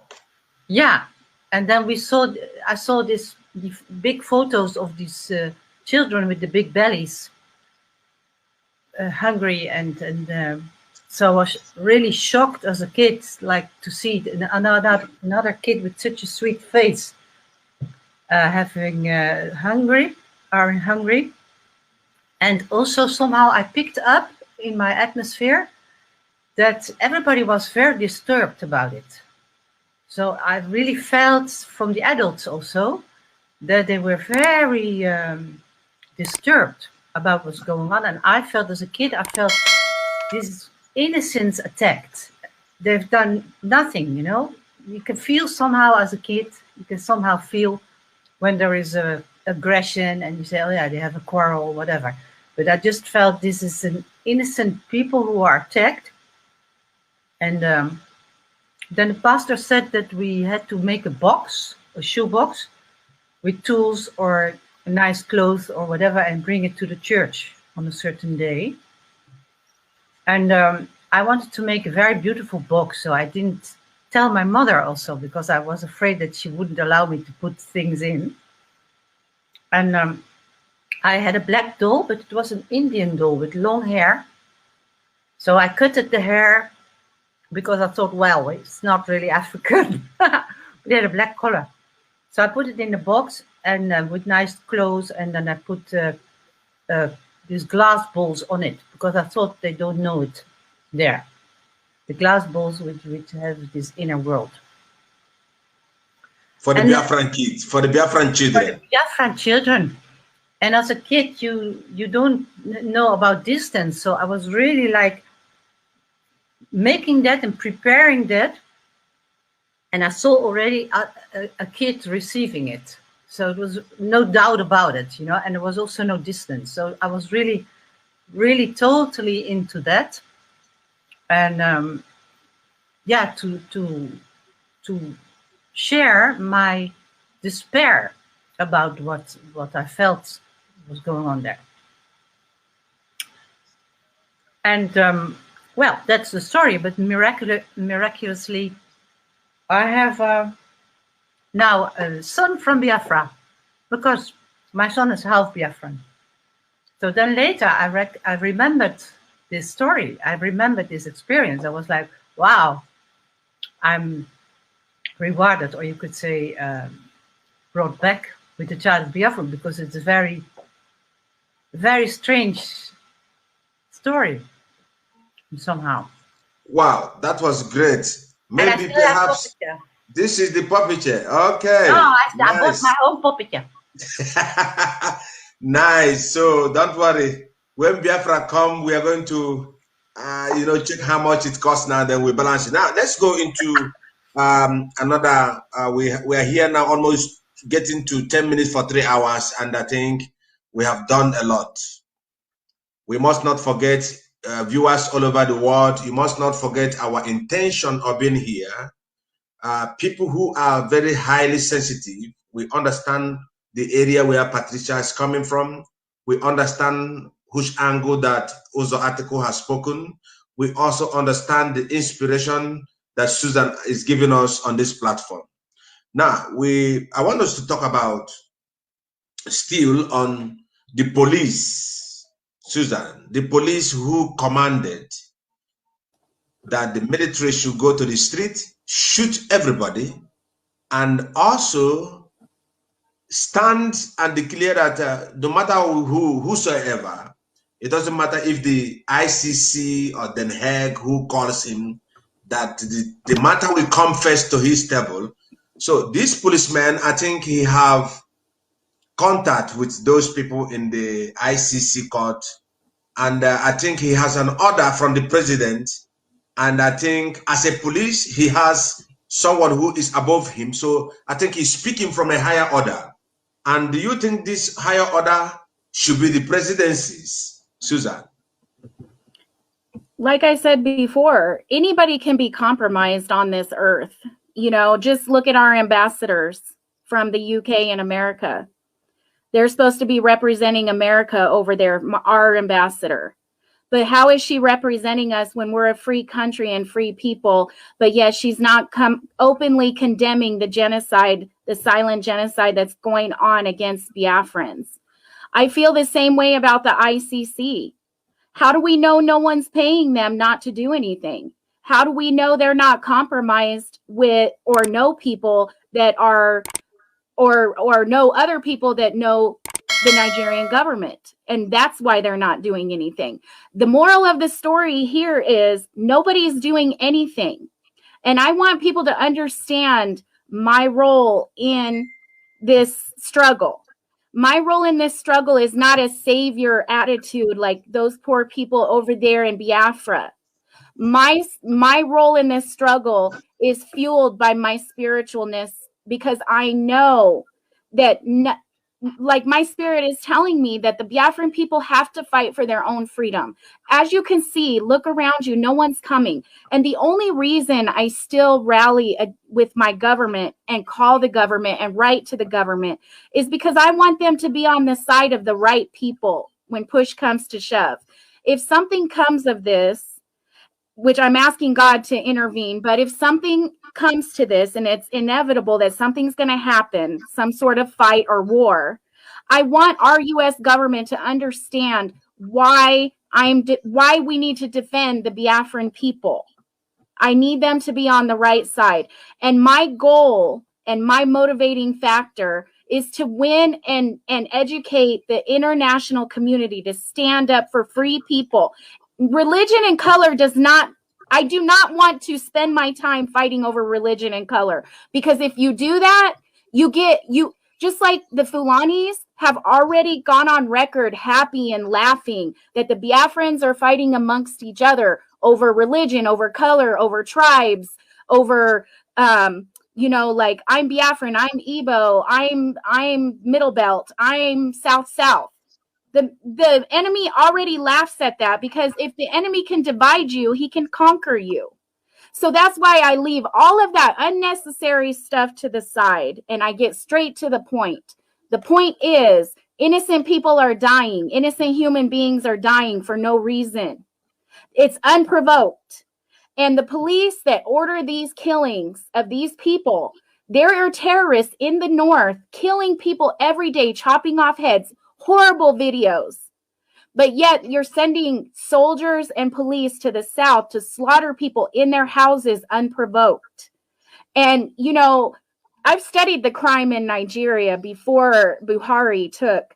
There's hardly any crime in the southeast. So why do you have to hire so many police and have so many police stations and have police scouting the streets and beating people up unprovoked, or people innocently protesting for their freedom? You know, Biafrans want freedom. I don't blame them. If I lived in a country that held me hostage, prevented me from progressing, prevented me from going to my farm and working, made me scared to get raped, killed and slaughtered my children and my young sons. I'm 46. I have 3 boys. You know, my oldest is 26. If they were slaughtering my sons for no reason, I would be angry. And I would fight back. I'm a Christian woman, and, you know, I don't believe in this watered down Christianity. I believe in being bold. You have to stand up. And, you know, it's not about religion. It's about humanity. We are free on this earth to decide for ourselves what we want to do. No other human being should be telling us or condemning us for what we believe or what we want to do. So why fight about that? And last time I checked, we all bleed the same color. So color does not matter, the outside. What matters is freedom. What matters is people being tortured, killed, slaughtered for no reason. And that's why this is my what do you want to say? This is why I injected myself into this struggle, because I cannot stand by and not call evil evil. And this is about evil versus good to me. It's not about Christianity as a whole to me, or I want to protrude my Christianity on people. Me, I am a human being, okay? I'm a child of God. I believe in people being free. I don't believe in forcing people to believe what I believe, but I do believe this. No good person on this planet, unprovoked, should be slaughtered, killed, maimed, whatever, and then the whole world is silent. I'm going to speak out and be bold.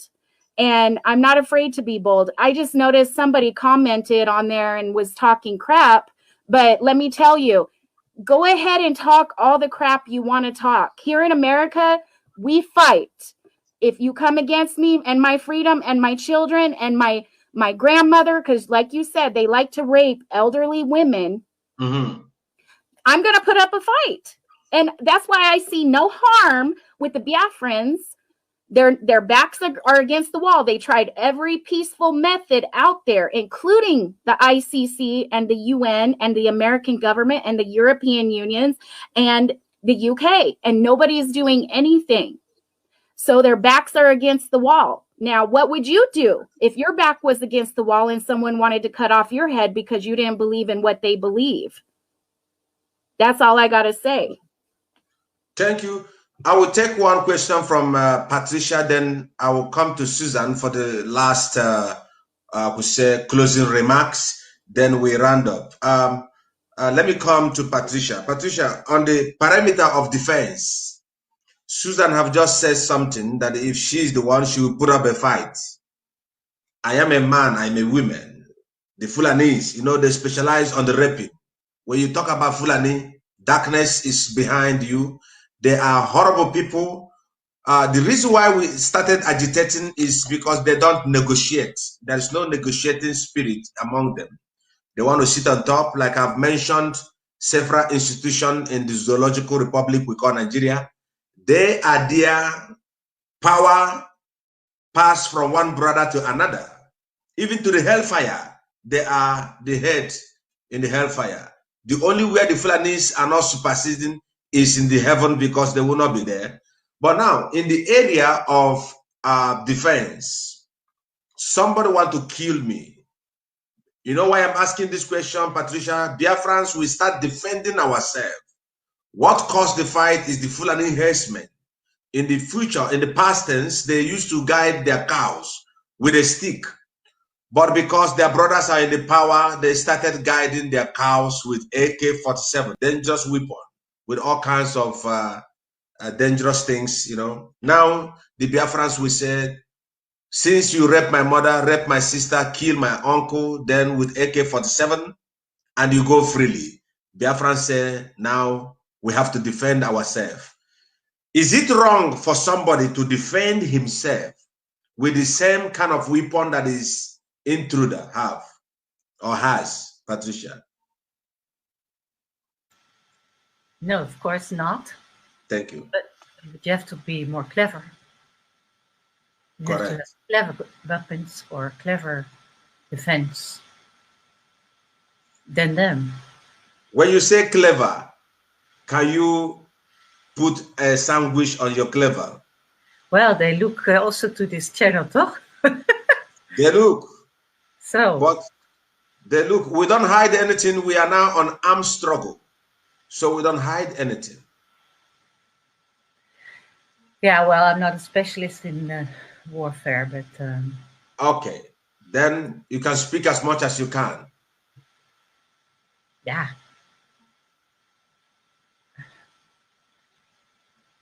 My question, somebody want to kill me. Just let me make it a short. Somebody want to kill me and I have opportunity to keep myself alive. Should I kill the person or should I just leave the person to kill me? No, of course not. Okay. That answer is all. Yeah, it's a natural inbuilt thing of human beings. To defend yourself. Yeah, you choose for life or you choose for death. And if you choose for life, then you defend yourself.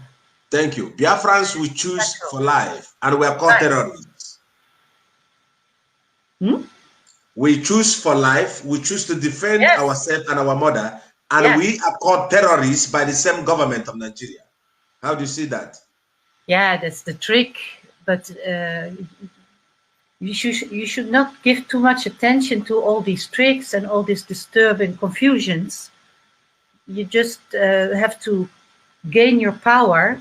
And what I said, choose for life and know that this is about death. You know, the things they do is not only finishing finally in a physical death, but also in a spiritual death. And they're perhaps too stupid to understand. I don't know, but any human being who is attacking somebody else without any reason, I mean, with no reason of self-defense, is spiritually already losing. And finally, there is absolutely no possibility for you anymore to evaluate. It means you stay stuck in a realm after death and you can go nowhere. You're just there in a horrible frequency, because it's all about frequencies. You're stuck and you can go nowhere. That's the spiritual price you pay for the horrible deeds you do. And they're used by higher, smarter, evil people. These simple guys, you know, they're used, influenced, and they're used by Katarina Line. This is clear. Thank you, Patricia. Now, I want to say one thing again, because in the general, because we're all in this war somehow, they want to have a kind of chaos everywhere so that they can take over. This is a kind of, daar kan ik er even in voortkomen, apocalypse, the apocalypse time. That's where we're in. And I just want to say something about that, because there are really predictions that it will last till 1 year. This dark area. So there is also, you could say, cosmically in the time-space laws, this darkness, which is now very hot, because they also know that there's only 1 year time to do this. After, they will all lose power. The Fulanis will lose power. Thank you so much. Okay, Patricia, we round up now. I will give you 1 minute to speak to Biafrans on what you think best they can do on the area of being positive, or any advice you have. Then I will say goodbye to you. Just 1 minute. Yeah, that is to connect, to network, and also secretly or whatever with signs, or to directly, when there is a danger, that there is a possibility to connect, even spiritually, if it's not possible physically, spiritually or with the phones or whatever, so that there is a very strong connection, connecting the chi and the ancestors also. Be very strong in that action, not only physically, horizontally, but together in this spiritual atonement that is very strong. It has an enormous power. And as I said, in 1 year, it will scatter everything, if this is prepared well. We are doing that. That is the result. We have been applying this, Patricia. That is why yesterday we get a great result. A man who said that is coming to kill us, the chief of the army staff, yesterday, he was preparing how he's going to finish the whole Biafra. And yesterday, he crashed on the air flight. Do you believe that? Great. Yeah, These are the signs. Because our leader, Mazi Nnamdi Kanu, is a man of atonement. We atone. Do you know, I respect your opinion. And the whole Biafra who are listening to you, they accord to your advice and everything that you have said tonight. Like, you know that this is what we have been doing. We have been anchoring ourselves. Our leader can never come online without praying, calling our chi, calling Chukwu Gabiama, who is the most supreme God. Well, I will like to say, Patricia, nice to have you on this platform. And I think you have imparted a lot of spiritual, I would say, benefits and power to the indigenous people of Biafra. And when Biafra comes, this particular today will be used to remember your effort. So I appreciate you. And I don't take it for granted that you are here. I would like to say, may Chi Chukwu Kikabiama bless you for being here with us tonight. Thank you. Thank you. Thank you, Patricia. Thank you so much. I think she was muted. All right. Shall I stop my scam or what? Thank you. I can log you out myself. Thank you. Yeah. All right. Bye-bye. Good. All right. That was Patricia. Now we are left. I left with our sister, Susan. Susan, in fact, our people used to say in our local language, I mean, ni otu onye si eme ka ekwesi akpọ ya. People respond to you according to your effort. On this platform, everybody comments good about you, and heaven comments good about you. The job you are doing, we cannot pay you, and you know that. I don't want payment. Correct. What you are doing is great. You are immortalizing the whole generation around you, plus our leader Mazi Nnamdi Kanu. Believe me. If we have 20 of Susan, 20 of you, Biafra will come in one day. And I would like to thank you, and also my brother Timothy, who just left with Patricia. You guys are great. Now I'm going to open up the space for you for your last, I could say, admonition or whatever thing to talk to Biafrans before you leave us now. Okay. So what I want to say to Biafrans is, first and foremost, I love you with all my heart and soul. I don't want to cry. I'm a very emotional person, but I might end up crying in the end. So my journey started with God speaking to my spirit, which led me to you. My main thing that I think needs to happen for you guys to be successful is to unite. I know there's groups out there that don't agree with what Nnamdi Kanu is doing. And maybe the way he puts things, I call it tough love, so it don't bother me. But for people that it bothers, it's tough love. You need to open your eyes and see what's going on around you and look at the evidence. I need Biafrans to unite for freedom. If nothing else, hash it out later. Whatever you want to fight about later amongst each other, fight it out later. Right now, you have a very powerful, evil enemy coming up against you that wants to wipe you off of this map. I need you to unite. Who cares about religion? Who cares about tribes right now? Yeah, tribes and religion is important, but not right now. Right now, it's about freedom, because without freedom, you can't worship who you want to worship. You can't be the tribe that you want to be if they wipe you off the map. Right now, you have to unite. Remember when the Southeast governors united and the North started running around like a bunch of wild animals? They started running around like, oh my gosh, the Southeast governors are uniting. Because it puts fear in them when you unite. You are a united force.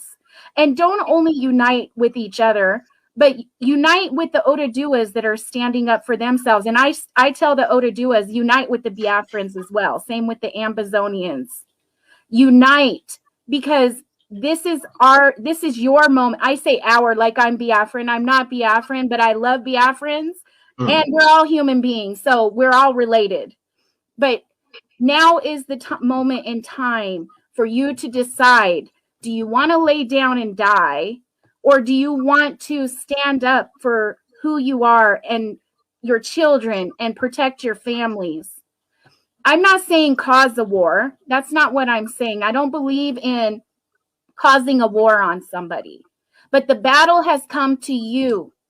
And you all have felt it. And you can't deny it, whether you're a follower of Nnamdi Kanu or not. You cannot deny that this evilness has come to you in your land. You can either join together and unite as a united front to fight evil, or you can stay divided so the evil can conquer you. Either way, it's up to you. No one can force you. So you decide for yourself. And that's what I tell Biafrans. And I love you, each and every one. I don't care if you're not a Christian. I don't care. I love you anyways. And I just want you to know that I'll be continuing to fight for you, because that's what's leading my God is leading my spirit, and he tells me I can't deny it. Wow. Thank you, Susan. May God bless you. Biafrans are blessing you already. When you speak, it's like I want to cry. And I pray that God will bless you, bless your family. Since you're fighting for the people who have been oppressed, God will fight for you. He will surely fight for you and provide for you, Susan. Well, if I could die 1,000 deaths to save the people in Biafra land, because that's who I am worried for the most. Actually, I'm not worried, because I know God has this. He showed us this in this recent crash, and you all know what I'm talking about. Sometimes God will fight your battle for you, but sometimes the spirit of him inside of you will use your hands. But either way, you're not causing the war. You are defending yourself. And that's where I want to clarify it, because I'm not on here saying start a war. I'm on here saying defend yourself and your family. Correct. Thank you. Now, tell us, do you have a program coming up the next hours? I come on every Sunday. And some Sundays I miss because of certain things, but I want to try to come on every Sunday. It's my own program. I'm not very computer savvy and it's not like formal, but my goal is to educate the international community and to find more people like me so we can join together and talk about this and Correct. get the education out there, even to the governments, because even if they don't want to help the Biafran people, I want them to be on the right side of the fight.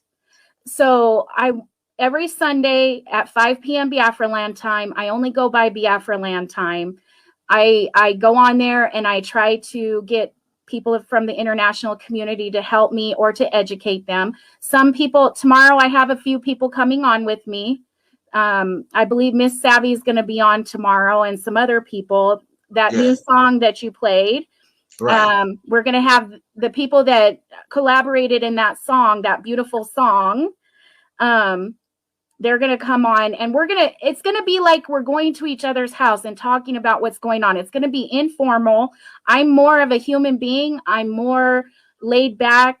I want people to freely speak their mind in a comfortable way, because the people in Biafra need us to educate. And if they ever shut communication off to those people in Biafra, I want them to know that we're going to be your voice still. Even if we already know if they turn communication off from us to you and you to us, then we are going to keep we're going to keep speaking for you in the international community. So I really need to win more people, and I really need to convince the European government. The U.S. government has started talking about Buhari and the things that he is not doing and speaking against Nigeria. I need to get to the European governments. I don't mind helping to call, write letters, whatever I need to do, but I need more people. If you love a Biafran, you want people to be free, contact me. Messenger, I'll read my messages. But we got to do this. We can't stand by and be quiet. Evil is evil. Thank you. Wow, Susan, thank you so much. Thank you so much. Thank you so much. We cannot thank you enough. We cannot thank you enough, Susan. May God Almighty bless you. And I would like to say happy weekend. And I would like to meet you once again on a crucial program as this. Can I say one more thing? Please. I don't want thank yous. I want your love. And when Biafra gets free, I already have 3 dance-offs. So I want an open invitation to come to Biafra land, and trust me. You will get Biafran passport for free. I will pay that. Okay. Thank you. Promise, I said. Thank you. God bless you.